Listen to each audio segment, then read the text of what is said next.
48 सालमा पछि पनि यही खालको स्थिति कङ्ग्रेसभित्र 36 र 74 मध्यावधि चुनावमा जाने कुराहरू भए। पार्टीको एक महाधिवेशन र राष्ट्रिय सम्मेलनबाट आउनुभएको, त्यस आधारले उहाँ चाहिँ दोस्रो अध्यक्ष हुनुभएको। विधि र पद्धतिहीन ढङ्गले गतिविधि गर्न भएन। देशलाई अस्थिर बनाउने, पार्टीलाई अस्थिर बनाउने। उहाँ पार्टी काममा कति केन्द्रित हुनुभयो, पार्टीका एजेन्डा निर्माणमा कति केन्द्रित भयो। सरकार तपाईँ सञ्चालन गर्नुहोस् भन्ने अनि सरकारका हातखुट्टा बाँध्ने, घेराबन्दी गर्ने, समीकरण बनाउने, महिनौँ लामो छलफल गर्ने, कुनै पनि विषय आज नगर्ने, भोलि गरौँला भन्दै अड्काउने। खुमलटारमा दिनौँ बैठक गर्नुभयो उहाँले, सरकारलाई घेरा हाल्न, प्रधानमन्त्रीलाई अपमान गर्न र प्रधानमन्त्रीलाई अपदस्थ गर्न। प्रधानमन्त्री समीकरण बनाउँदै हिँड्नु भएको छैन। विधानको धारा 60 त बहुमतको निर्णय नै मान्ने हुन्छ भनेको छ होइन र? सर्प देख्यो दुलो बाहिर हात, माछा देख्यो दुलो भित्र हात जस्तो त गर्न भएन नि। सरकारलाई बदनाम गर्न सक्रिय रहेका केही मिडियाहरू, प्रचण्डकै मात्रै कमजोरी छ त? त्यसो भए अहिलेको समस्या उहाँको जिरो भूमिका रह्यो। केपी ओलीलाई घेरा हाल्ने गरी विभिन्न नेताहरूका बिचका गोप्य साँठगाँठयुक्त बैठकहरू गर्नुहुन्छ। भ्रष्टाचारी करार गर्न अनेक ढङ्गले यो त गरिरहनु भएको छ र यो गोरखधन्दा त जारी छ। त्यसो भए त्यहाँ राजावादीहरू मात्रै छैनन् सडक आन्दोलनमा? राजा त नेपालमा राजै छैनन्, के को राजावादी हुन्छन्? पूर्व राजतन्त्र फर्काउने सामर्थ्य, ल्याकत, हैसियत, कार्यक्रम तिनीहरूसँग केही पनि छैन।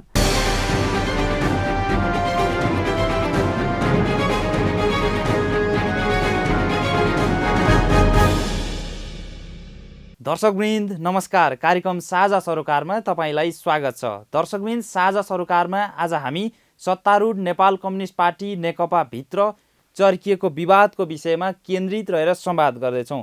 विशेष गरी अध्यक्षद्वयको पत्रयुद्धदेखि नेकपाको विवाद उत्कर्षमा पुगेको छ र यसैबीच बैठकहरू पनि भइरहेका छन् भने आइतबार स्थायी कमिटीको बैठक पुनः बस्दैछ।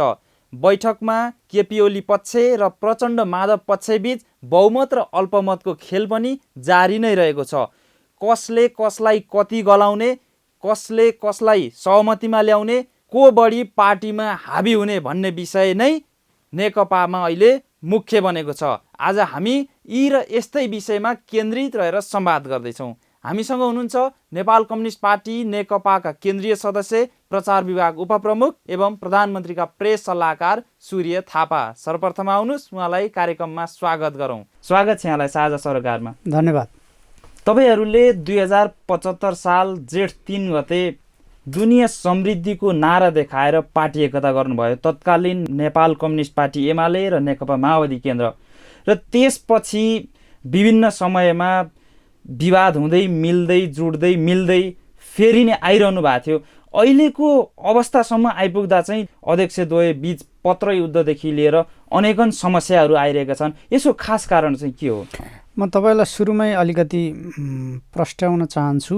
समृद्धिको कुरा त्यसको अन्तर्य थियो, उद्देश्य थियो, तर पार्टी एकीकरणको मूल पक्ष चाहिँ देशलाई स्थायित्व दिने, अस्थिरताको अन्त्य गर्ने। 2007 सालदेखि यताका कुनै पनि सरकारले 5 वर्ष समय गुजार्न नपाएको, पुरा अवधि चाहिँ बिताउन नपाएको जुन दुष्चक्र, अस्थिरताको गोलचक्कर थियो, त्यसको अन्त्य गर्ने। कुनै व्यवस्थाले पनि 5 वर्षको सरकार दिन सकेका थिएनन्। हामी नेपालका कम्युनिस्टहरूले त्यो स्थिरता, त्यो स्थायित्व र त्यसमार्फत समृद्धि र सुखको सुनिश्चितता गर्छौँ भन्ने उद्घोष थियो त्यो पार्टी एकता।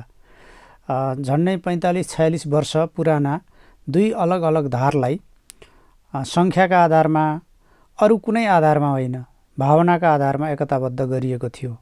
र त्यसपछि चाहिँ तपाईँले भने जस्तो विवादहरू, मतान्तरहरू, निषेधको तरिका, घेराबन्दी यो चाहिँ गर्न हुने थिएन। तर अस्थिरता निम्त्याउन चाहने तत्त्वहरूको सलबलाट, उनीहरूको चाहिँ क्रियाकलाप, उनीहरूले मच्चाउँदा मच्चिने नेतृत्वको शैलीका कारणले अहिले चाहिँ समस्याहरू देखा परेका छन्। यो विवाद मूलतः देशमा स्थिरता चाहने र नचाहने, देशलाई स्थायित्व दिने र नदिने, देशलाई समृद्ध बनाउने र चाहिँ त्यो नचाहनेहरू बिचको विवादका रूपमा प्रकट भएको छ। पार्टी एकताले पूर्णता नपाउँदै किन फुटको अवस्थासम्म आइपुग्यो नेकपा, र यो असमझदारीको मुख्य जड चाहिँ के हो जस्तो लाग्छ तपाईँलाई? जनताले 5 वर्ष चाहिँ नेपालका कम्युनिस्टहरूले तत्कालीन वाम गठबन्धनले पछि नेपाल कम्युनिस्ट पार्टी नेकपाले स्थायित्व दिन्छ, स्थिर बलियो दृढ सुदृढ सरकारको नेतृत्व गर्छ भनेर चाहिँ जनादेश दिएका हुन्। नेता विशेषलाई के लागेको छ भन्ने आधारमा होइन, कम्युनिस्टहरू फुट्न मात्रै जान्दछन्, जुट्न जान्दैनन् भन्ने चाहिँ जुन एउटा चाहिँ त्यस्तो मानिसहरूलाई परेको थियो, धारणा बनेको थियो, त्यो धारणालाई चिरेर एकता भएको थियो। तर अहिले चाहिँ 5 वर्षको त्यो समय जनताका बिचमा गरेको वचनलाई बिर्सिएर अहिले नै तुरुन्तै पार्टी अध्यक्ष प्रधानमन्त्री छोड्नु पर्यो, हामी हुनु पर्यो भन्ने तरिकाले, त्यो खालको चलखेलले, त्यो खालको घेराबन्दीले चाहिँ यो सबै विवादहरू देखा परेका हुन्। स्थिरताको मूल्यमा, स्थिरताको जनादेशमा विचलनका कारणले यो समस्या आएको। तपाईँले भन्नुभयो जस्तो के प्रधानमन्त्री केपी शर्मा ओली माथि साँच्चीकै घेराबन्दी भएकै हो पार्टीभित्रबाटै? तपाईँहरूले चाहिँ हेर्दाखेरि के पाउनुभएको छ? अहिले प्रधानमन्त्रीलाई अन्तर्राष्ट्रिय समुदायबाट समर्थन छ। चीन, भारत, अमेरिका, युरोपेली समुदाय, अरू एसियाली जुनसुकै देशसँग पनि सम्बन्धलाई समस्यारहित बनाउने, कतिपय समस्याहरूलाई समाधान गर्ने, बिचमा उत्पन्न भएका संवादहीनतालाई अन्त्य गर्ने र संवादको बाटोमा विभिन्न तहमा जाने, भारतसँग पनि त्यो प्रक्रिया अगाडि बढेको छ। चीन र नेपालले त भर्खरै संयुक्त रूपमा सगरमाथाको सर्वे गरे र संयुक्त प्रतिवेदन, संयुक्त तथ्य सार्वजनिक गरे र सगरमाथाको उचाइ 8848.86 मिटर चाहिँ कायम भयो। यो सगरमाथा चोमलङमा को उचाइका सन्दर्भमा बितेका कति वर्षदेखि नभएको काम अहिले दुई देशको समझदारीमा भयो। पहिला भारतीय सर्वे टिमले यो काम गरेका थियो, अहिले सगरमाथाको उत्तरी मोहडा चीनको, दक्षिणी मोहडा चाहिँ नेपालको जुन छ, त्यो चाहिँ दुईटा देशका सरकारले, दुई देशका राष्ट्रपतिको चाहिँ सन्देशका साथ दुई देशका परराष्ट्र मन्त्रीहरूले चाहिँ यो कार्यक्रम घोषणा गरेर यो सार्वजनिक भएको छ। तपाईँ चीनसँगको सम्बन्ध देख्नुहुन्छ, भारतसँगको सम्बन्ध तपाईँले हेर्नुभयो, बिचमा 1 वर्ष संवादहीनताको स्थिति थियो। यो बिचमा भारतीय गुप्तचर संस्था रहका प्रमुख चाहिँ भारतीय प्रधानमन्त्रीका प्रतिनिधि भएर आउनुभयो। त्यसपछि संवादको प्रक्रिया, त्यो आलोचना चाहिँ सम्बन्ध सुध्रिएको देख्न नचाहनेहरूले आलोचना गरे। त्यसका परिणतिहरू हेर्नुभयो भने त्यसपछि भारतीय सेनाका प्रधान सेनापति आउनुभयो, त्यसपछि भारतका विदेश सचिव आउनुभयो। अहिले भर्खरै पनि भारतको सत्तारूढ दलका नेता आएर प्रधानमन्त्रीसँग शिष्टाचार भेट गर्नुभएको छ। अब परराष्ट्र मन्त्री स्तरमा छलफल हुन्छ, परराष्ट्र मन्त्री स्तरीय भेटघाटहरू हुन्छन्, विभिन्न संयन्त्रका अरू बैठकहरू भएका छन्। भारतसँगको सम्बन्ध पनि त्यस ढङ्गले राम्रो भइरहेको छ। अमेरिकासँगको सम्बन्ध पनि त्यही ढङ्गले राम्रो भइरहेको छ। अरू देशहरूसँगको पनि सम्बन्ध अन्तर्राष्ट्रिय फ्रन्टमा सरकारलाई कुनै समस्या छैन। देशभित्र हेर्नुभयो भने विपक्षीको फ्रन्टमा पनि सरकारलाई समस्या छैन। प्रमुख विपक्षी दलसँग समझदारीकै सम्बन्ध छ। अस्ति भर्खर प्रधानमन्त्रीज्यूले संसदमा प्रतिनिधित्व गर्ने दलहरूको चाहिँ सर्वदलीय बैठक आयोजना गर्नुभएको थियो। त्यहाँ सबैले संविधानको मूल्यमा, व्यवस्थाको मूल्यमा, संविधानको कार्यान्वयनको मूल्यमा हामी सरकारको साथमा छौँ, सरकारका कतिपय जुन आलोचना भएका छन् ती आलोचनाहरू कम गर्नुपर्छ भनेर चाहिँ सुझाव दिनुभएको छ। दोस्रो फ्रन्टमा पनि प्रमुख विपक्षी दल वा अरू कुनै दलहरूको सरकारका प्रति कुनै घेराबन्दी, निषेध र तथ्यहीन आलोचना छैन। समस्या चाहिँ तेस्रो फ्रन्टमा छ। त्यो तेस्रो फ्रन्ट भनेको पार्टीभित्रको आफ्नै फ्रन्ट, पार्टीभित्रकै प्रतिपक्ष पनि नभनौँ, यस्तो यो मूल्यहीन गतिविधि प्रतिपक्षलाई पनि शोभनीय गतिविधि हुन्न। तर नेपालमा 2007 सालदेखि अहिलेसम्म पार्टीभित्र देखा पर्दै आएको यो महारोग हो, स्थिरताका निम्ति सबैभन्दा खतरनाक हो।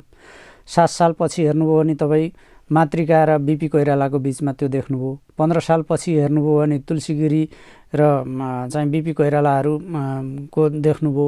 बिपी कोइरालाको सरकार चाहिँ अपदस्थ गरेर चाहिँ राजा महेन्द्रले कसलाई लिए भन्दा तुलसी गिरी, विश्वबन्धु थापा यही पङ्क्ति नै लिए। एवं रीतले पञ्चायतमा पनि विभिन्न रूपमा एउटा व्यक्तिका विरुद्ध अर्को व्यक्तिलाई लडाउने क्रम सुरु भयो।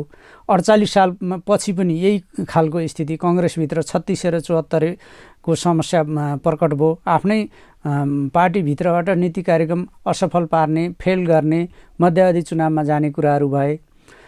एवं रीतले हेर्नुभयो भने जनताको बिचमा चाहिँ 5 वर्ष सरकार दिन्छौँ भनेर 56 सालमा फेरि नेपाली कङ्ग्रेसले बहुमत पाउँदा अनि 1 वर्ष नपुग्दै कृष्णप्रसाद भट्टराईलाई हटाएर चाहिँ गिरिजाप्रसाद कोइराला प्रधानमन्त्री हुनुभयो।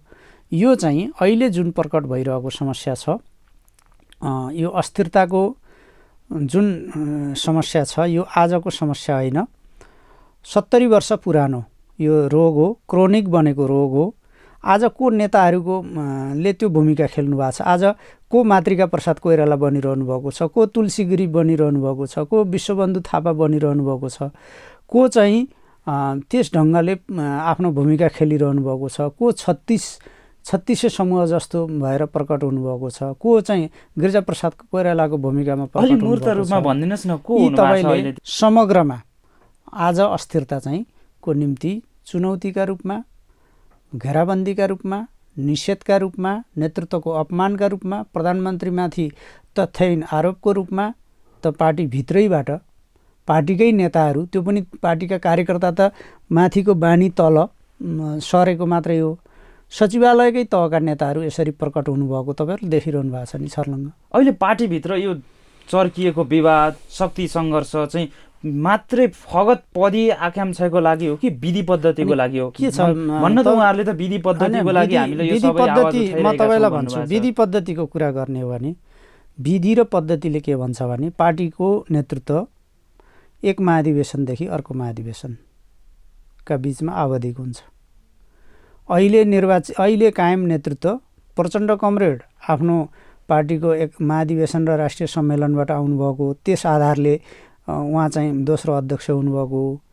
अनि प्रधानमन्त्री अध्यक्ष केपी शर्मा ओली चाहिँ पार्टीको 9औं महाधिवेशनबाट अध्यक्ष चुनिएर त्यो अथोरिटीको आधारमा नेतृत्वमा आउनुभएको पहिलो अध्यक्ष चाहिँ त्यसरी आउनुभएको। त्यस भएर दुवै आफ्नो आफ्नो धारको महाधिवेशन औपचारिक फोरमबाट नेतृत्वमा आउनुभएको। कसैले टिका लाएर नेतृत्वमा ल्याएको होइन, कसैलाई मन परेर स्थापित गरेको होइन, कुनै समीकरणले उहाँहरूलाई नेतृत्वमा स्थापित गरेको होइन, कसैले सर्वसम्मति गरेर कायम गरेको पनि होइन। त्यो अथोरिटीका साथ अब यस आधारमा नेतृत्व परिवर्तन कहिले हुन्छ त भन्दा अब दुईटा पार्टी मिलेर एउटा पार्टी बनेको छ। अब एकता महाधिवेशन गरेर त्यो वैधानिक फोरमबाट, त्यो औपचारिक फोरमबाट नयाँ नेतृत्वमा आउने हो। त्यो विधि र पद्धति हो।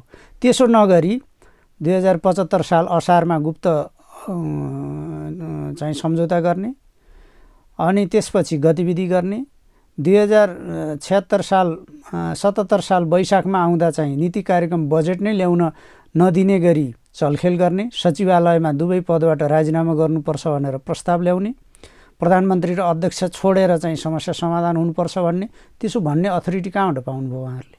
उहाँहरू 5 जनाले, 4 जनाले, 6 जनाले अथवा सचिवालयका 9 जनाले अथवा थाई कमिटीले अथवा केन्द्रीय कमिटीले प्रधानमन्त्री बनाउने अनि पार्टी अध्यक्ष बनाउने र हटाउने यो समीकरणको खेल्न पाउने अथोरिटी कहाँबाट पाउनुभयो? हाम्रो विधानले त्यो भन्छ त? विधानले भन्दैन, प्रक्रियाले त्यो भन्दैन, केहीले पनि त्यो भन्दैन। नयाँ नेतृत्वमा पार्टीको आउने हो भने एकता महाधिवेशनमा जाने, त्यसका निम्ति नीति, विधि, सङ्गठन, तरिका सबै अपनाउने र पार्टीलाई चाहिँ नयाँ नेतृत्वमा डिफिट दिएर प्रधानमन्त्री अध्यक्ष केपी शर्मा ओलीभन्दा आफू पपुलर, लोकप्रिय भएर उहाँलाई डिफिट दिएर नेतृत्वमा आउन सकिन्छ। तर त्यो विधिबाट आउनु पर्यो। विधि र पद्धतिको दुहाई दिँदै विधि र पद्धतिहीन ढङ्गले गतिविधि गर्न भएन। देशलाई अस्थिर बनाउने, पार्टीलाई अस्थिर बनाउने, विधि र पद्धतिको हुर्मत लिने काम चाहिँ गर्न हुन्न। तपाईँले यसो भनिरहँदा 2076 साल मङ्सिर 4 गते एउटा सहमति भएको थियो। त्यो सहमति विपरीत चाहिँ प्रधानमन्त्री अघि बढ्नुभयो, एकल निर्णय गर्नुभयो, पार्टीमा पनि एकल निर्णय चाहिँ लाद्न खोज्नुभयो, प्रचण्डजीलाई चाहिँ बाइपास गर्नुभयो र यो समस्या आएको भनिन्छ नि। 76 साल मङ्सिर 4 गते एउटा निर्णय भएको थियो। त्यो प्रधानमन्त्रीको इच्छाले होइन, हाम्रो कार्यकारी अध्यक्षले त्यो इच्छा गरेर त्यो निर्णय भएको थियो। पहिले भएको भनिएको सार्वजनिक नभएको आलो पालो सहमतिको जुन प्रधानमन्त्रीको चाहिँ जिम्मेवारी सम्हाल्ने बारेको चाहिँ सम्झौता थियो, त्यो सम्झौता अब यो चाहिँ यसको यो अगाडि बढ्दैन। म मूलत पार्टी हेर्छु, तपाईँले सरकार हेर्नुहोस्। हामीले जनतालाई 5 वर्ष स्थायित्वको निम्ति सुनिश्चितता गर्ने वचन दिएका छौँ। त्यो भन्नुभएको थियो। तर तपाईँको प्रश्नमा आउँदैछु म। 76 साल मङ्सिर 4 गते उहाँकै प्रस्तावमा यो निर्णय भयो। त्यसपछि आज 77 साल मङ्सिर महिनामै हामी छौँ। आज हामी मङ्सिर 26 गते तपाईँसँग कुरा गरिरहेका छौँ। 1 वर्ष 22 दिनको अवधिमा उहाँ पार्टी काममा कति केन्द्रित हुनुभयो, पार्टीका एजेन्डा निर्माणमा कति केन्द्रित हुनुभयो। उहाँको ध्यान त सरकार तपाईँ सञ्चालन गर्नुहोस् भन्ने, अनि सरकारका हातखुट्टा बाँध्ने, घेराबन्दी गर्ने, समीकरण बनाउने, पार्टीमा चाहिँ पद्धतिहीन ढङ्गले समीकरण बनाएर निषेध गर्ने, पहिलो अध्यक्षका विरुद्ध गाली गलौज, लान्छना, आरोप पत्र दर्ज गर्ने र पार्टीतिर चाहिँ बेसरोकार बन्ने। पार्टीको चाहिँ त्यतिखेरको सचिवालय बैठक र पछि चाहिँ 77 साल भदौ 26 गतेको थाई कमिटीको निर्णयसम्म आइपुग्दाका बिचका अभ्यासहरू तपाईँले हेर्नुहोस् न, एक गरेर हेर्नुहोस्, विश्लेषण गर्नुहोस्। उहाँको ध्यान पार्टी सञ्चालनमा प्रधानमन्त्रीज्यूले चाहिँ भदौ 26 को निर्णयलाई पनि उल्लङ्घन गर्नु बहानाबाजी हो। अन्तर्पार्टी निर्देशन जुन अपानी जारी गरेको थियो त्यसलाई पनि हो। म तपाईँलाई घटनाक्रम भन्छु। 26 गते एउटा समझदारी भयो। उहाँहरूले चाहिँ विधान पद्धति प्रक्रिया वचनबद्धता घोषणापत्र विपरीत चाहिँ अनुशासन विपरीत प्रधानमन्त्री र पार्टी अध्यक्ष दुवैबाट अपदस्थ गर्न खोज्नु भएको थियो। उहाँहरूको बुँताले भ्याएन। थाई कमिटीका सदस्यहरूको विवेकले, उहाँहरूको प्रयासले पार्टी समझदारीमा अगाडि बढ्यो। पार्टीले के निष्कर्ष निकाल्यो भने नेतृत्व पार्टी अध्यक्ष चाहिँ महाधिवेशनबाट, प्रधानमन्त्री नयाँ निर्वाचनबाट मात्रै परिवर्तन हुन्छ। दुवै अध्यक्ष रहने, प्रधानमन्त्री केपी शर्मा ओली रहने, दोस्रो अध्यक्षले कार्यकारी अध्यक्षका रूपमा पार्टीको जिम्मेवारी वहन गर्ने, पार्टी सञ्चालन गर्ने, महाधिवेशनको तयारीमा जुट्ने भन्ने त्यतिखेरको निर्णय भयो। प्रधानमन्त्रीले त त्यसपछि विभिन्न छलफलहरू गर्नुभयो। सहमति भएका विषयमा सहमति गरेर, सहमति नभएका विषयमा अल्पकालीन रूपमा उहाँले चाहिँ पुराना समझदारीहरूलाई मध्यनजर गरेर मन्त्रीमण्डल विस्तार गर्नुभयो, राजदूत नियुक्त गर्नुभयो। अध्यक्षले, कार्यकारी अध्यक्षले त पार्टी सञ्चालनका लागि, महाधिवेशनको तयारीका लागि त केही पनि गर्नु भएन। उहाँको जोड त महिनौँ लामो छलफल गर्ने, कुनै पनि विषय आज नगर्ने, भोलि गरौँला भन्दै अड्काउने, अगाडि बढ्न नदिने, काम गर्न नदिने, सरकारलाई चाहिँ घेरा हाल्ने, निषेध गर्ने र सरकारले गरेन भनेर सरकारको आलोचनामा, बदनामीमा आरोपपत्र तयार गर्ने, यसमा जुट्नुभयो उहाँ। तपाईँले कहिल्यै महाधिवेशनको तयारीका लागि कुनै एउटा बैठक गरेको, छलफल गरेको, सेक्टरल बैठक गरेको तपाईँले चाहिँ सुन्नुभयो? तपाईँले जताततै हेर्नुभयो। खुमलटारमा दिनौँ बैठक गर्नुभयो उहाँले, सरकारलाई घेरा हाल्न, प्रधानमन्त्रीलाई अपमान गर्न र प्रधानमन्त्रीलाई अपदस्थ गर्न। अरू विभिन्न ठाउँमा चाहिँ उहाँले त्यस खालका छलफल गर्नुभयो। प्रधानमन्त्री पक्षले पनि त गर्नुभयो होला नि। प्रधानमन्त्रीले त्यस्ता खालका समीकरण बनाउनु भएको छैन। प्रधानमन्त्री समीकरणमा विश्वास गर्नुहुन्न, टाउको गन्ने गणितीय खेलमा विश्वास गर्नुहुन्न। प्रधानमन्त्री समीकरण बनाउँदै हिँड्नु भएको छैन। यो कुरा चाहिँ सबैलाई स्पष्ट के हुनुपर्छ भने उहाँले समीकरण बनाएर पार्टीको नेतृत्व हत्याउने र प्रधानमन्त्री बन्ने, कोही अध्यक्ष कोही प्रधानमन्त्री बन्ने ढङ्गको चलखेलमा लाग्नुभयो। प्रधानमन्त्री त आफै अध्यक्ष हुनुहुन्छ, प्रधानमन्त्री हुनुहुन्छ, त्यसमा उहाँलाई चलखेल के जरुरी भयो? प्रधानमन्त्रीज्यूले आफूलाई 1 नम्बरको अध्यक्ष भन्नुहुन्छ, अनि अर्का अध्यक्षलाई चाहिँ 2 नम्बरको अध्यक्ष भन्नुहुन्छ, मै 1 नम्बरको भन्नुहुन्छ। यसरी विभेद गर्नुभयो। प्रधानमन्त्रीले समान ढङ्गबाट चाहिँ समान हैसियतमा चाहिँ एकता भएको थियो, तर यसलाई चाहिँ प्रधानमन्त्रीज्यूले नै उल्लङ्घन गर्नु। प्रधानमन्त्रीले 1 नम्बर र 2 नम्बर आफैले भन्नुभएको छैन। हाम्रो बैठकको माइन्युटले के भन्छ? बैठकको उपस्थितिको माइन्युटले के भन्छ? 1 नम्बरमा केपी शर्मा ओली, 2 नम्बरमा पुष्पकमल दाहाल प्रचण्ड, माइन्युटको उपस्थितिको रोल क्रमै यही छ। यसमा प्रधानमन्त्रीले भनिरहनु पर्दैन। त्यो चाहिँ दुईटा धार मिल्दाखेरिको एकताको स्ट्रेन्थको आधारले पनि मुख्य शक्तिको नेताका हिसाबले उहाँ 1 नम्बर, सहायक शक्तिको नेताका हिसाबले उहाँ 2 नम्बर। त्यही हिसाबले हो। प्रधानमन्त्रीले तपाईँ 2 नम्बर हो, म 1 नम्बर कहिले भन्नुभएको छैन। उहाँले हामी 2 जना अध्यक्ष छौँ भनेर नै सम्मानजनक व्यवहार गर्नुभएको छ। कार्यकारी चाहिँ दुवै हो, एउटा चाहिँ देखावटी, एउटा कार्यकारी अध्यक्ष भन्ने हुन्न। 2 जना अध्यक्षको व्यवस्था भएपछि यो सङ्क्रमणकालभरि पार्टीको महाधिवेशन नहुन्जेलसम्मलाई हामी 2 जना अध्यक्ष छौँ, कार्यकारी अध्यक्ष हामी दुवै हो। उहाँ कार्यकारी, म चाहिँ के अरे संवैधानिक खालको देखावटी खालको अध्यक्ष होइन, दुवै कार्यकारी हो। तर कार्यविभाजनमा चाहिँ मैले सरकारको काममा नेतृत्व गर्ने, सरकारको काममा ध्यान दिने, उहाँले पार्टीको काममा नेतृत्व गर्ने। उहाँले पार्टी सञ्चालन गर्दा मसँग सल्लाह गर्ने र अगाडि बढ्ने, मैले सरकार सञ्चालन गर्दा उहाँसँग सल्लाह गर्ने र अगाडि बढ्ने भन्ने स्पष्ट चाहिँ त्यही त। सरकार सञ्चालन गर्दा पनि प्रधानमन्त्रीज्यूले पार्टीसँग छलफल गर्नुभयो। अनि 1 महिना लामो छलफलहरू के भएका थिए त? 1 महिना लामो छलफल त भदौ 26 पछि त 1 महिना लामो छलफलहरू कसैसँग भए? तपाईँहरू सञ्चारकर्मीहरूले दैनिक कर्णाली प्रदेशमा त्यस्तो भयो। कर्णाली प्रदेशको विषय कर्णाली प्रदेशका स्थानीय चाहिँ तहका कर्णाली प्रदेश तहका नेताहरूको त्यहाँका सभासदहरूको विषय हो, यो प्रधानमन्त्रीको विषय होइन। तर प्रधानमन्त्री केपी शर्मा ओलीकै इसारामा चाहिँ त्यो घटना भएको थियो भन्छ। इसाराका हिसाबले त अविश्वासको प्रस्ताव दर्ता भएको थियो। तपाईँले अलि विषयलाई बराल्न थाल्नुभयो। कुरा के हो भन्नुहुन्छ भने प्रधानमन्त्रीले किन इसारा गर्ने? माधव नेपाल नजिक भन्नेले पनि हस्ताक्षर गरेका छन्, प्रचण्ड नजिक भन्नेले पनि हस्ताक्षर गरेका छन्।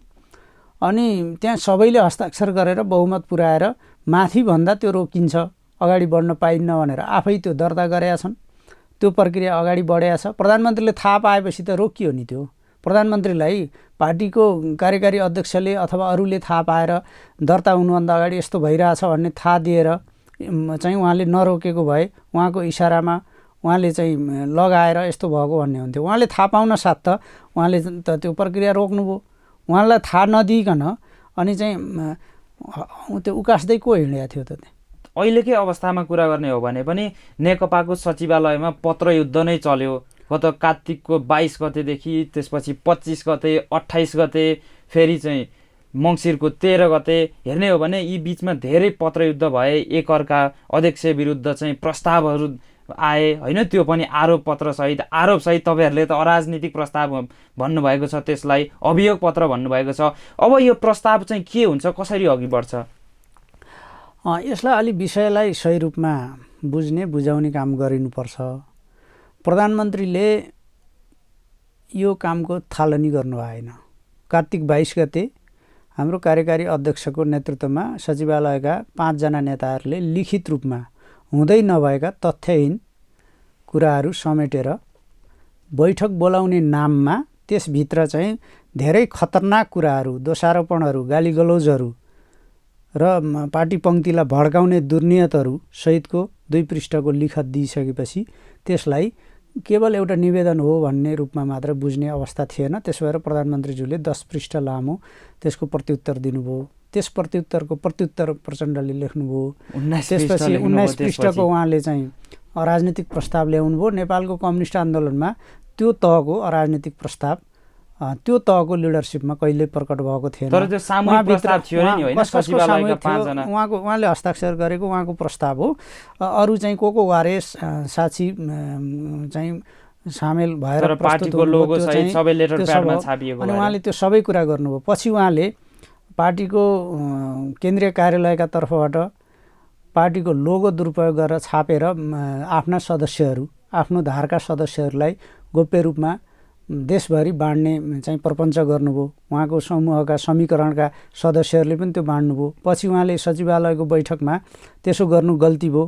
केन्द्रीय कार्यालयको नाम, केन्द्रीय कार्यालय र पार्टीको लोगो प्रयोग गर्न मैले भनेको थिएन, मेरो सचिवालयले गल्ती गर्यो भनेर आफ्नो सचिवालयमाथि त्यसको जिम्मा थोपरेर चाहिँ उम्किनुभयो। तर उहाँले चाहिँ त्यसलाई फिर्ता गर्ने, वितरण रोक्ने जस्ता कामहरू गर्नु भएन।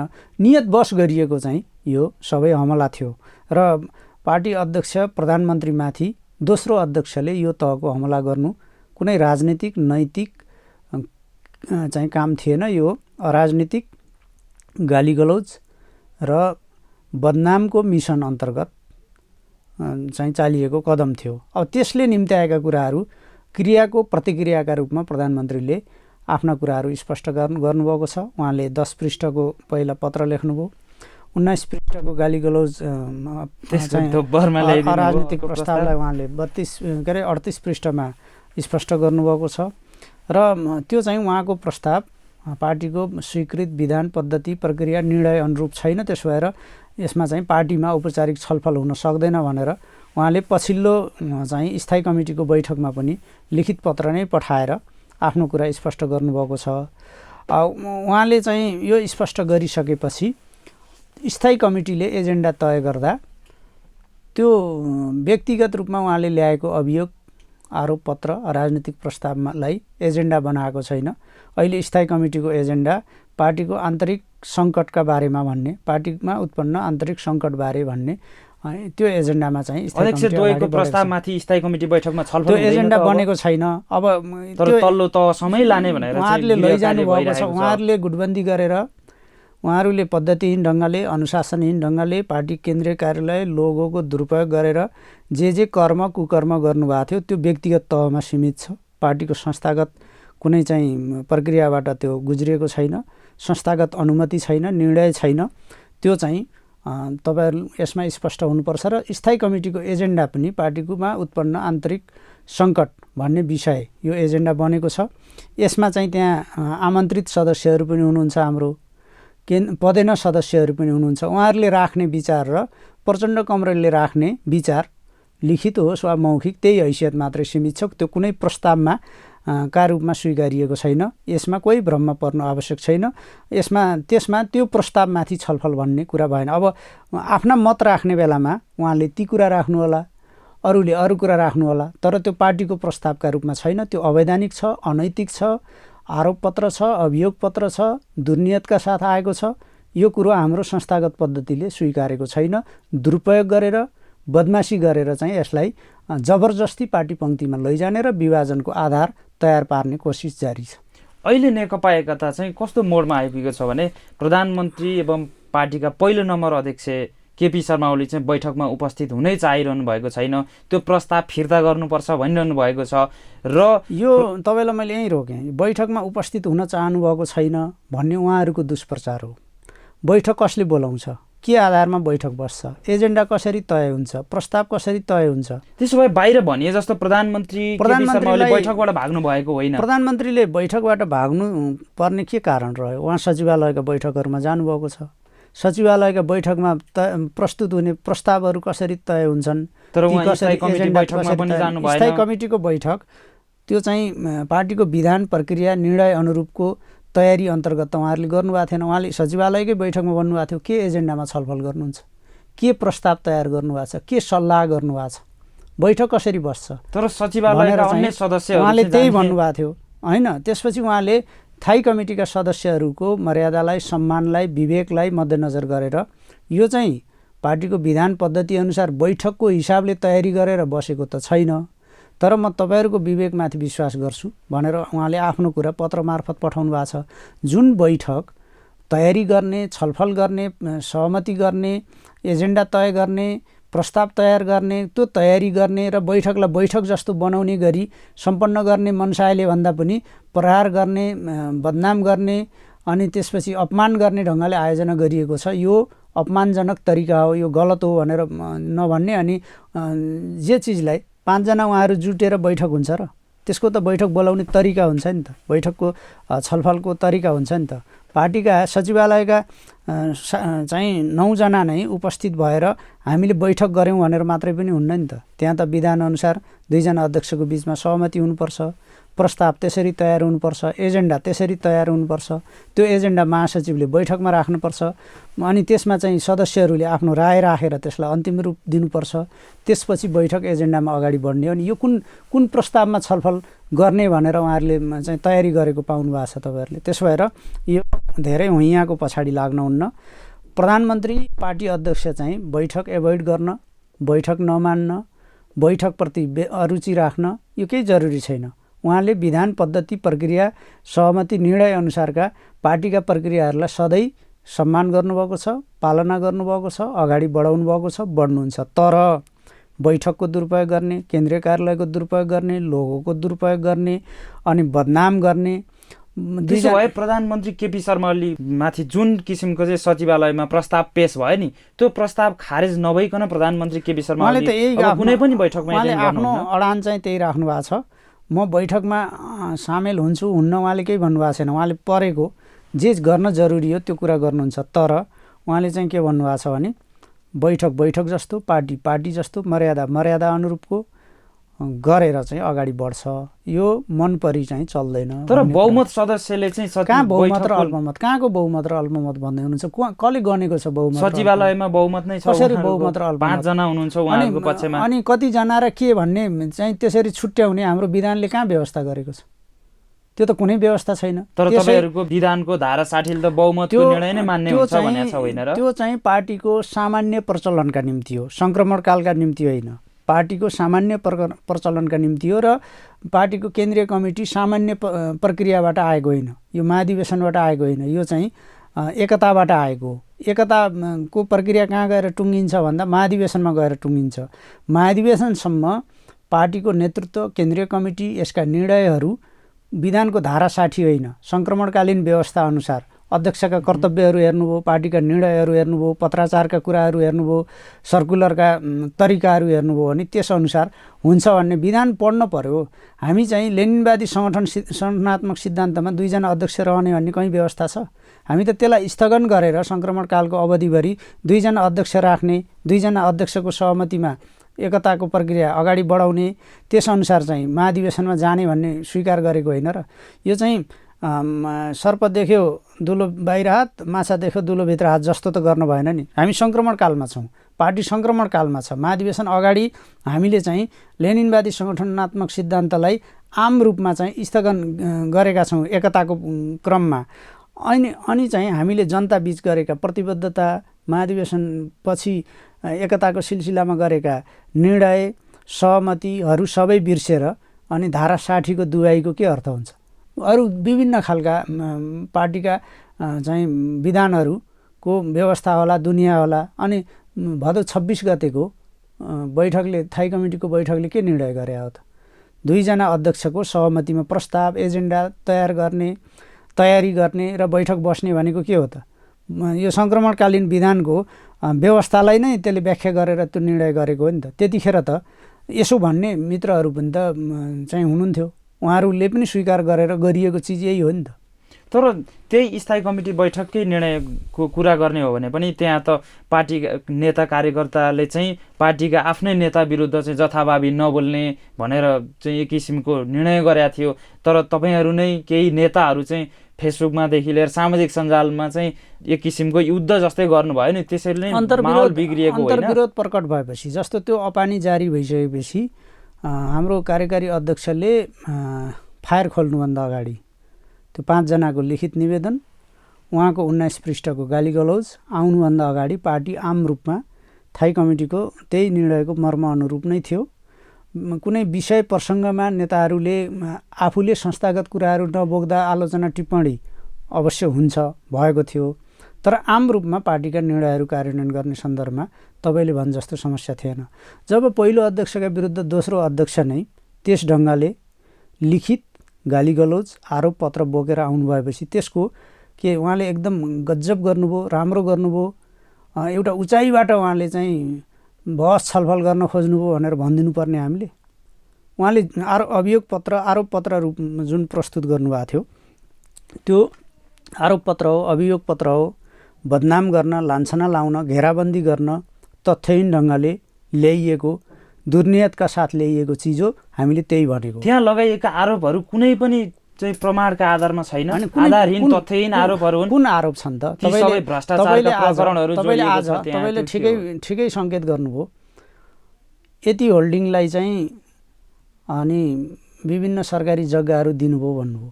उहाँले आफै राजदरबार अगाडिको अहिले जुन मल बनेको छ, नेपाल ट्रस्टको जग्गा दिने निर्णय गर्दा उहाँ नै प्रधानमन्त्री र विमलेन्द्र निधि गृहमन्त्री हुनुहुन्थ्यो। तर उहाँले चाहिँ त्यस्तो निर्णय अहिले प्रधानमन्त्रीको नेतृत्वको सरकारले कुनै पनि गरेका छैन। तर 5 वर्ष म्याद बाँकी हुँदा फेरि त्यो त समय दिनुपर्ने त के बाध्यता थियो होला र? त्यहाँ तपाईँले विषय बुझ्नुहोस् न, श्वेतपत्रले पनि यो स्पष्ट गरेका छ। मैले के निर्णय गरेका थिएँ भन्ने कुरा बिर्सेर पुरानो सम्झौतामै समयावधि सकिनुभन्दा अगाडि दिन सकिनेछ भन्ने पनि व्यवस्था छ र त्यो चाहिँ जुन निर्णय गोकर्ण रिसोर्टको जुन म्याद बढाइएको छ त्यो चाहिँ प्रधानमन्त्रीले एक्लै गरेको विषय होइन। त्यो चाहिँ संसदबाट कानुन बनेको छ। संसदमा उहाँहरू सबै हुनुहुन्थ्यो। संसदले पारित गरेको कानुन बमोजिम म्याद विस्तार गरिएको छ। त्यसमा करोडौँ रुपियाँ चाहिँ त्यो पहिला लिजमा लिएको कम्पनीले लगानी गरेको थियो। उसको अवधि सकियो भनेर चाहिँ अलपत्र पारेर छोड्ने कुरा हुन्थेन। त्यही कारणले समय अघि नै त्यो बढाउन सकिनेछ भन्ने त्यो सम्झौता पत्र लिज एग्रिमेन्टको पनि व्यवस्था थियो र नेपालको सङ्घीय प्रतिनिधि सभा र राष्ट्रिय सभा दुवै सदनले पारित गरेर राष्ट्रपतिले प्रमाणीकरण गरेर राजपत्रमा प्रकाशित भइसकेको कानुन बमोजिम अवधि बढाइएको हो, चाहिँ थप अवधिका निम्ति लिज दिएको र विगतमा भन्दा 200% भन्दा बढी त्यसको चाहिँ रकम पनि चाहिँ नेपाल ट्रस्टले पाउने गरी त्यो गरिएको थियो। त्यसमा कहाँनिर मिस्टेक भयो? अपारदर्शी स्वास्थ्य सामग्री खरिदमा भ्रष्टाचार भयो भनेछ ओम्नी लगायतका स्वास्थ्य सामग्री खरिदको सन्दर्भमा पनि तपाईँले बुझ्नुपर्छ। त्यतिखेर नेपालका सप्लायरहरू कोही पनि लिन तयार भएनन्। यो ओम्नी समूह भन्नेले म ल्याउँछु भनेर भन्यो र सरकारले त्यतिखेर चाहिँ त्यसको जवाब प्रधानमन्त्री ओलीले दिनु पर्दैन। म भन्दैछु, उहाँले दिइरहनु भएको छ। तपाईँहरू सुन्नुहोस् न, तपाईँहरूले उहाँले भनेको कुराहरू सुन्नुहोस् न, एकतर्फी रटानतर्फ नलाग्नुहोस् न। अनि त्यसपछि उसले 4 दिन 5 दिनको म्याद राखेर जुन लिन्छु भनेको थियो केही स्वास्थ्य सामग्री ल्यायो। त्यही स्वास्थ्य सामग्रीले पिपिई लगायतका जुन सङ्कट थिए, सर्जिकल मास्क पिपिईहरू चाहिँ विभिन्न सामग्रीहरूको भरथेक त्यसैले गर्यो।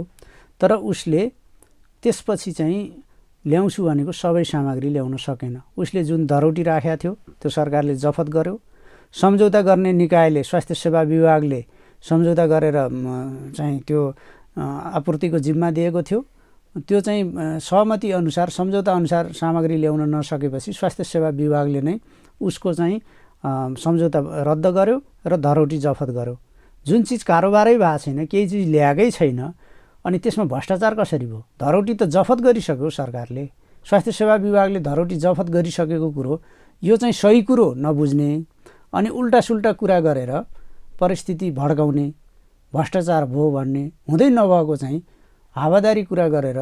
तर ट्रान्सपरेन्सी इन्टरनेसनलकै रिपोर्टले पनि भ्रष्टाचार भएको भनेको छ। ट्रान्सपरेन्सी इन्टरनेसनलले यसमा भने होइन। ट्रान्सपरेन्सी इन्टरनेसनलमा जे होस् भ्रष्टाचार त बढेको छ नि, सरकारले भ्रष्टाचारीको संरक्षक भनेको छ। त्यस्तो छैन, त्यति मात्रै छैन। र मैले पहिला पनि भनेको छु, ट्रान्सपरेन्सी इन्टरनेसनलमा नेपाली कङ्ग्रेसका महासमिति सदस्य खेमराज रेग्मी कराएको, काङ्ग्रेस कराएको, सरकारलाई कहाँ बदनाम गर्न सकिन्छ भन्ने हिसाबले त्यसमा कैयौँ चिजहरू, सरकारका संयन्त्रहरू, भ्रष्टाचार नियन्त्रणका संयन्त्रहरू कति प्रभावकारी भएका छन्, सरकार भ्रष्टाचार नियन्त्रणमा कति सक्रिय छ भन्ने सन्दर्भमा त्यहीँ रहेका तथ्यहरू हेर्नु हो भने पनि सकारात्मक कुराहरू छन्।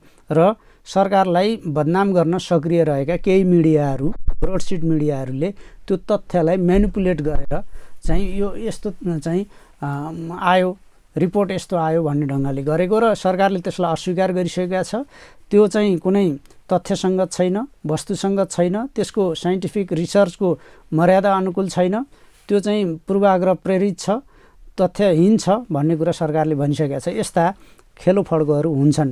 विभिन्न अन्तर्राष्ट्रिय गैर सरकारी संस्थाहरूलाई पनि दुरुपयोग गर्ने कुराको एउटा कडी हो।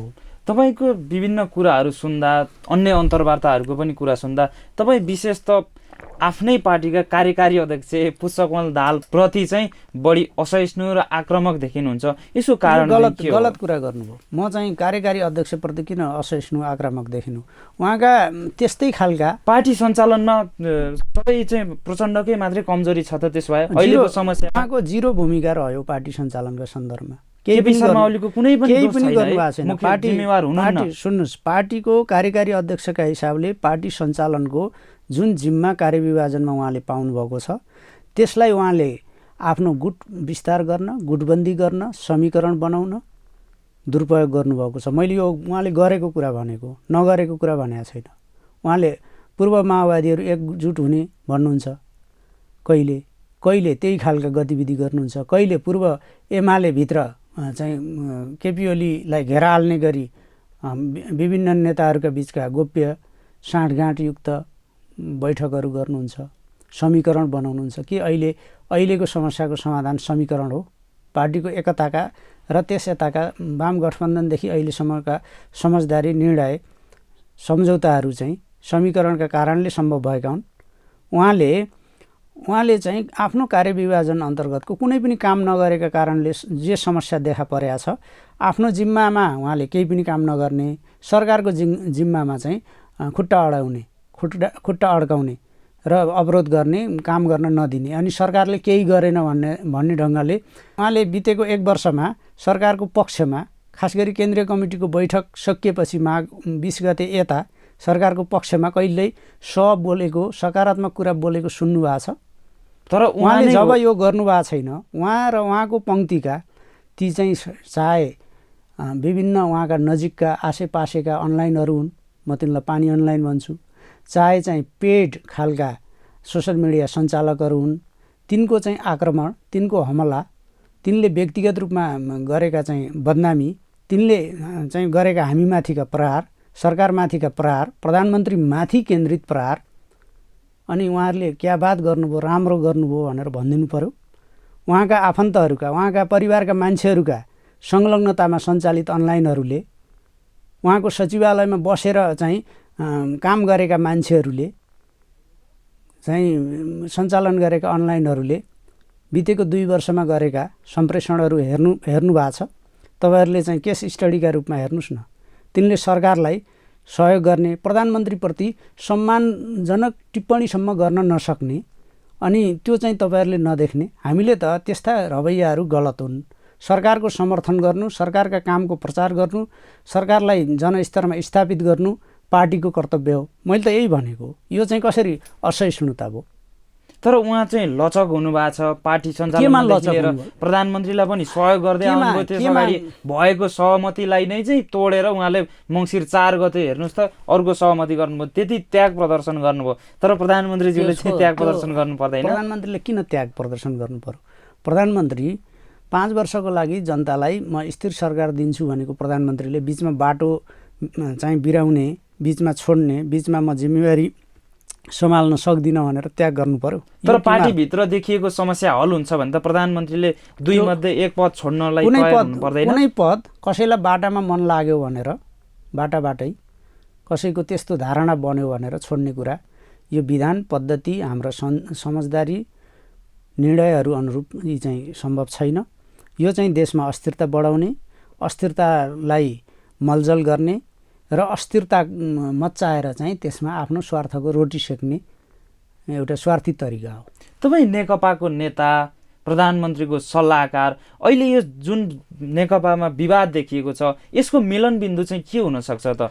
पार्टी महाधिवेशनतर्फ केन्द्रित हुने, सरकार चाहिँ आगामी स्थानीय, प्रदेश र सङ्घीय निर्वाचनतर्फ केन्द्रित भएर महाधिवेशनको मञ्चबाट पार्टीको नेतृत्व अनि निर्वाचन मार्फत, आवधिक निर्वाचन मार्फत देशको स्थानीय, प्रदेश र सङ्घीय तहको नेतृत्व, यो चाहिँ बिन्दुमा जाँदाखेरि नै मिलन त्यही हो, वैधानिकता त्यही हो, समझदारी त्यही हो, सहमति त्यही हो, सबैलाई मान्ने ठाउँ त्यही हो। समीकरणका गोलचक्करबाट कुनै समाधान हुन्न। अहिले जुन नेकपाको विवादको त्यो प्रस्तावहरू तल्लो तहमा गयो भने चाहिँ के हुन्छ होला? ती त लैरहनु भएको छ, कुन बाँकी छन् र? प्रस्ताव त उहाँहरूले प्रधानमन्त्रीमाथि हमला गर्न, अपमान गर्न, बदनाम गर्न, भ्रष्टाचारी करार गर्न अनेक ढङ्गले यो त गरिरहनु भएको छ र यो गोरखधन्दा त जारी छ त। तपाईँले गयो भने के हुन्छ भनेर के आकाश खस्छ र? त्यो आकाश खस्दैन, लगिरहनु भएको छ, योजनाबद्ध ढङ्गले गरिरहनु भएको छ नि। तपाईँले भन्नुभयो जस्तो यो महाधिवेशनबाट समस्याको हल हुन्छ भन्नुभएको छ। अब महाधिवेशनको त्यहाँ चाहिँ कस्तो खालको खोजिँदैछ अरे भने महाधिवेशनको सुनिश्चितता हुनु पर्यो र प्रचण्डलाई नै अध्यक्ष बनाउने गरी सहमति हुनु पर्यो भन्ने खालको त्यो चाहिँ महाधिवेशनको सार्वभौमिकता, महाधिवेशनको जुन सार्वभौम अधिकार हो त्यो चाहिँ कुनै समझदारीले यताउता गरिन हुन्न। त्यहाँ चाहिँ निर्वाचित भएर आउने प्रतिनिधिहरूको सार्वभौम सत्ताको अभ्यास हुने ठाउँ चाहिँ महाधिवेशन हो। त्यो चाहिँ टिका लाएर अध्यक्ष हुने अथवा नेतृत्व निर्वाचित गर्ने भन्ने कुरा अन्त कहीँ चल्थ्यो होला। नेकपामा चाहिँ त्यो चल्छ भन्ने मलाई लाग्दैन। महाधिवेशनका प्रतिनिधिहरूको विवेकमा उनीहरूले मन पराएको, उनीहरूले चयन गरेको, उनीहरूले रुचाएको, उनीहरूले छानेको नेतृत्वले आगामी दिनमा पार्टीको नेतृत्व गर्ने यो वैधानिक प्रक्रियामा जाने हो। यद्यपि समझदारीमा महाधिवेशन पनि समझदारीमा गर्न सकिन्छ भन्नेसम्मका कतिपय समझदारीहरू चाहिँ पार्टी एकताको क्रममा भएका छन्। त्यो चाहिँ नेतृत्वका तर्फबाट ओरिएन्टेसन समझदारीमा नेतृत्व भन्ने हो। तर महाधिवेशनको सार्वभौमिकतामाथि त कसैले चाहिँ दखल गर्न मिल्दैन। महाधिवेशनका प्रतिनिधिहरूको छनौटको अधिकारलाई त कसैले पनि चाहिँ दखल गर्न मिल्दैन, किनभने यो एकताको सङ्क्रमणकालीन प्रबन्धहरू सबै महाधिवेशनसम्म मात्रै लागू हुने हो। त्यसपछि त पार्टीमा दुईटा अध्यक्ष पनि रहने प्रबन्ध हुन्न। पार्टी एउटै अध्यक्ष, एउटै पद्धति, एउटै सङ्गठनात्मक सिद्धान्त, पूर्वधारहरूको अन्त्य, एउटै पार्टी, यो ढङ्गले अगाडि बढ्छ नि त महाधिवेशनपछि त। अहिले स्थायी कमिटीको बैठक सुरु भएदेखि चाहिँ अलिकति नेताहरू अलि शान्त हुने, नेताहरूको मन मिल्ने, नत्र त एकअर्का प्रति चाहिँ आक्रामक र कडा अभिव्यक्तिहरू आइरहन्थे नेताहरू बीच पनि। अहिले चाहिँ त्यस्तो वातावरण बन्दै गएको हो, भित्रभित्रै केही सहमति हुँदैछ नेताहरूले। किनभन्दा लामो संवादहीनता पनि तोडियो ओली प्रचण्ड बीच। 20 गते नै छलफल भयो, त्यसपछि 23 गते पनि छलफल भएको थियो। यसमा एउटा कुरा राख्न चाहन्छु। मेरो अनुभूति चाहिँ सचिवालयका नेताहरूभन्दा स्थायी कमिटीका नेताहरू बढी जिम्मेवार भएर पनि त्यो ढङ्गको आरोप प्रत्यारोप, अभियोग पत्र र जवाफ, प्रश्न र उत्तर, पत्र बमको प्रहार, अपमान, नेतृत्वमाथि अपमान थाई कमिटीका सदस्यहरूबाट नभएको होला भन्ने लाग्छ मलाई। किनभने कतिपय थाई कमिटीमा रहनुभएका नेताहरू सचिवालयका नेताहरूभन्दा लामो जिम्मेवार परिपक्व भूमिकाका चाहिँ अनुभवी व्यक्तित्वहरू, राजनीतिज्ञहरू हुनुहुन्छ। त्यस कारणले पनि यो कुरा हो। अर्को कुरो, सचिवालयले आफ्नो योग्यता देखाउन सकेन, कोर अफ लिडरसिपको भूमिका प्रकट गर्न सकेन। सचिवालय चाहिँ विभाजित भयो, सचिवालयमा समीकरणको चक्कर सुरु भयो। त्यो चक्करबाट थाई कमिटी मुक्त भएर थाई कमिटीले केन्द्रीय कमिटीतर्फ विवादलाई चाहिँ यही रूपमा अगाडि बढाएर पार्टी विभाजन गर्न चाहने, तलैबाट विभाजनको आधार बनाउन चाहने, यो चाहिँ केन्द्रीय कार्यालय र लोगोको दुरुपयोग गर्ने एउटा चाहिँ त्यो समीकरणवाला समूहको अपेक्षा पनि पुरा नगर्ने, पार्टीलाई भदौ 26 गते पछि उत्पन्न समस्याहरूको समाधान भइसकेपछि कट अफ डेट मानेर अगाडि बढाउने र महाधिवेशन र आम निर्वाचनको दिशातर्फ अगाडि बढ्ने, ती वैधानिक माध्यमहरूबाट अगाडि बढ्ने जुन फैसला सचिवालयले गरेको थियो, आफूले गरेको निर्णयप्रति सचिवालयका नेताहरू भन्दा चाहिँ थाई कमिटीका नेताहरू बढी जिम्मेवार, बढी विवेकशील, बढी समझदारी निर्माण गर्न, सहमति निर्माण गर्न, पार्टीलाई एकता कायम गर्न लाग्नुभएको कारणले पनि हुनसक्छ यो चाहिँ स्थिति तपाईँले भने जस्तो केही सकारात्मक स्थिति देखा परेको छ। सचिवालयले गर्न नसकेको कामहरू पनि कतिपय थाई कमिटीले गर्न सक्ने विषयहरूमा चाहिँ गर्न सक्छ।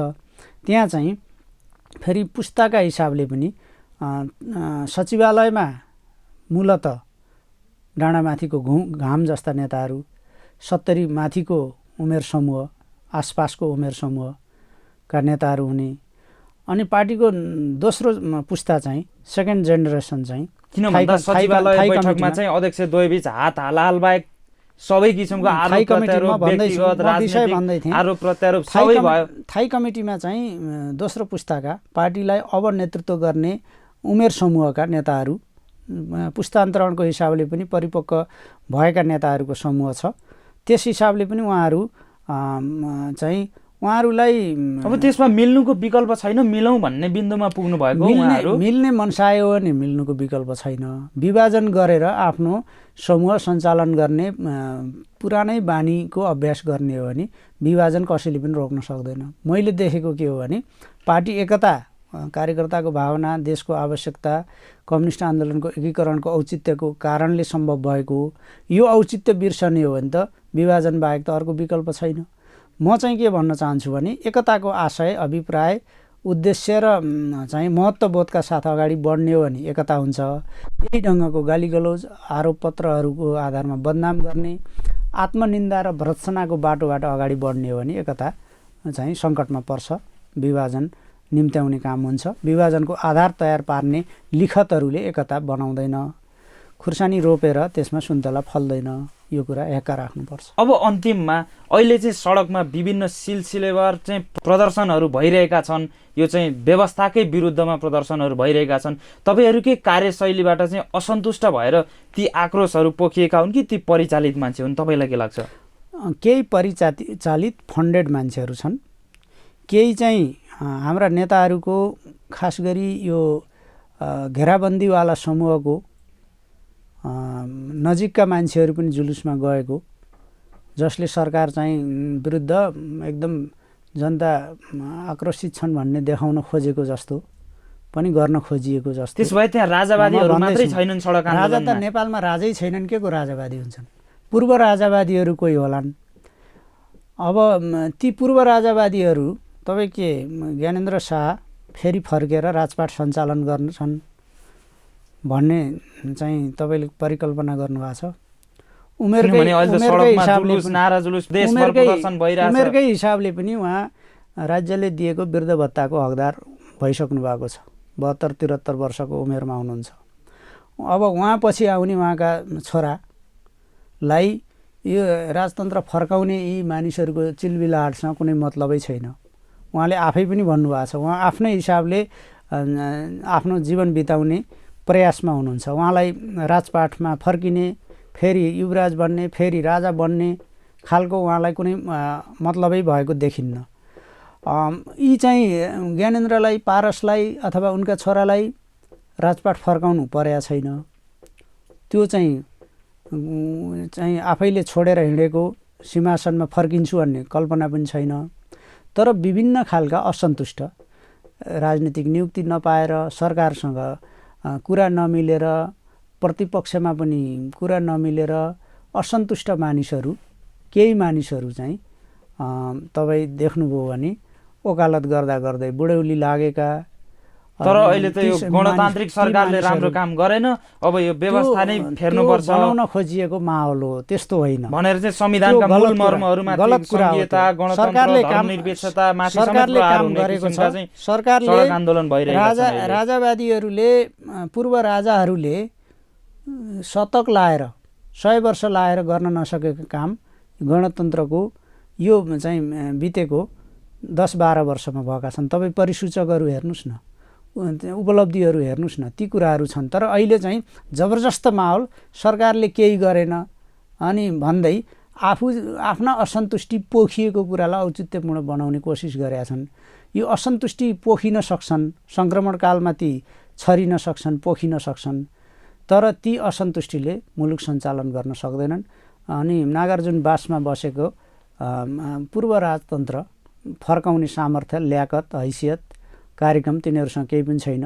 उनीहरू टेस्टेड एन्ड रिजेक्टेड समूह हुन् र गणतन्त्रको विकल्प सोच्ने ठाउँमा नेपाली जनता पुगेका छैनन्। हो, हाम्रा कतिपय कामले, पार्टीभित्रका हानथापले, घेराबन्दीले, अनैतिक क्रियाकलापले जनतालाई आक्रोशित बनाएको छ, वाक्क दिक्क बनाएको छ। यसो नगरे हुन्थ्यो भन्ने चाहिँ, तर